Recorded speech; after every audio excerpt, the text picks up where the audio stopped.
कबीर की भाभी कबीर की वालदा महबीना से कहती है कि आप कबीर की शादी कर दें, क्योंकि मुझे ऐसा लगता है कि कबीर एक दिन रिया को इस घर की बहू बनाकर ले आएगा और फिर सिकंदर और रस्मा की बहन इस घर पर राज करेंगे और हमसे गिन गिन कर बदला लेंगी और हम कुछ भी नहीं कर सकेंगे। ये सुनकर कबीर की वालदा कहती हैं, सिकंदर कभी भी अपनी बहन का रिश्ता कबीर को नहीं देगा। जिस पर कबीर की भाभी कहती है कि शायद आप भूल गई हैं कि जिस तरह कबीर रिया से मोहब्बत करता है, इसी तरह रिया भी कबीर से मोहब्बत करती है और जो हादसा कबीर से हुआ वो कबीर ने जानबूझकर नहीं किया था। दूसरी तरफ सिकंदर की बहन अस्मा अपने आशिक वाजिद को कॉल करती है और बताती है कि हमने रिया की मंगनी कर दी है और बहुत जल्द हम भी शादी कर लेंगे, मगर जिससे हमने रिया की मंगनी की है इस पर कबीर ने 2 दिन पहले ही सरेआम तशद्दुद किया है और जिस दिन मंगनी थी इस दिन भी कबीर हमारे घर आ गया था और वो सबके सामने रिया को कह रहा था कि वो इससे मंगनी ना करे, मगर रिया ने कबीर की बात नहीं मानी। जिस पर कबीर ने रिया के मंगेतर को धमकी दी और रिया से दूर रहे और वो किसी भी सूरत में ये शादी नहीं होने देगा। ये सुनकर वाजिद सोचता है कि यही अच्छा मौका है, अगर मैं रिया के मंगेतर फरहान को अगवा करवा लूं तो सब इल्जाम कबीर पर आ जाएगा और फिर सिकंदर और फरहान की फैमिली भी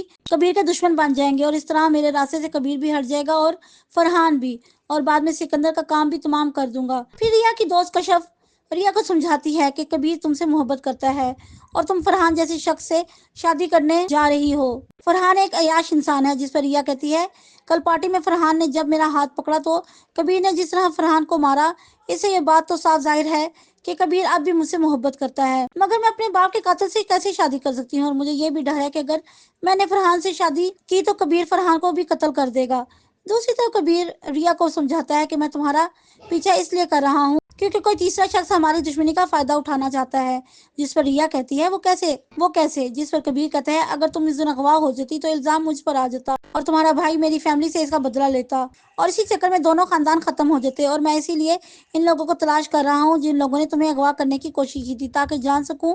कि वो कौन लोग हैं और जो हमारी दुश्मनी से फायदा उठाना चाहते हैं। दूसरी तरफ वाजिद का खास मुलाजिम भोला वाजिद को बताता है कि सिकंदर और कबीर दोनों इन लोगों को तलाश कर रहे हैं जिन लोगों ने रिया को अगवा करने की कोशिश की थी और हो सकता है बहुत जल्द वो लोग हम तक पहुंच जाएं। जिस पर वाजिद कहता है, तुम फिक्र ना करो, अब कबीर ने अपना एक और दुश्मन बना लिया है जिसका नाम फरहान है और हम इस बात का फायदा उठाएंगे और एक तीर से 2 शिकार करेंगे। दूसरी तरफ कबीर का दोस्त यासिर कबीर से कहता है कि तुम अपनी बचपन की मोहब्बत को भूले नहीं हो और तुम अभी भी रिया से मोहब्बत करते हो। ये सुनकर कबीर सोच में पड़ जाता है कि क्या यासिर ठीक कह रहा है और क्या वाकई मुझे रिया से मोहब्बत है। अगर वीडियो पसंद आए चैनल को सब्सक्राइब और वीडियो को लाइक एंड शेयर करना मत भूलिएगा। शुक्रिया।